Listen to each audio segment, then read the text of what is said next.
La voiture uniquement. J'utilise 3 moyens de transport. Je pars de chez moi en vélo pour rejoindre la gare. Depuis la gare, je prends un train. Quand j'arrive à la deuxième gare, j'ai une voiture garée là-bas pour me rendre à mon travail. Le train, c'est confortable et ça va plus vite. Je peux aussi dormir dans le train, je peux lire dans le train, je peux aussi travailler un peu dans le train. Peut-être les créneaux horaires, les durées de trajet, le côté indépendance de la voiture.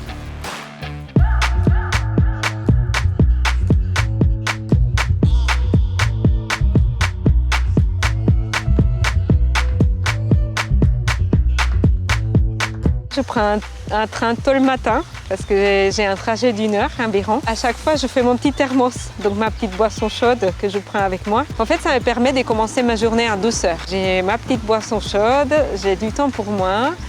Dans la mesure du possible, je fais rien du travail. Et à un moment donné, il va y avoir des personnes qui vont monter dans les trains et qu'à force de prendre le même trajet, on se croise. Donc on se retrouve, on échange et tout ça. Et puis j'arrive à la gare de Dijon et là je prends les transports en commun jusqu'à arriver au bureau.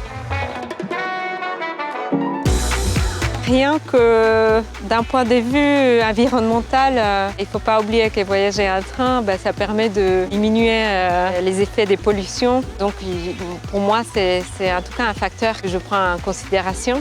J'aime beaucoup les trains parce que ça nous évite déjà d'une part d'être dans les bouchons, dans les embouteillages, du stress, de la tension dans la route. Ça offre un temps où on peut se poser, on peut se détendre. On peut rien faire, on peut lire, pour moi c'est presque un temps un peu méditatif. Alter, c'est une association pour l'environnement. D'une part, il y a cet encouragement d'utiliser des moyens de déplacement autres que la voiture particulière. À partir de là, l'association donne une flexibilité par rapport aux horaires de train, etc. Donc on est encouragé, on est accompagné. Voilà, il n'y a pas de souci s'il y a un retard des trains, par exemple, pour l'arrivée au travail ou même pour le départ ou pour rentrer chez soi.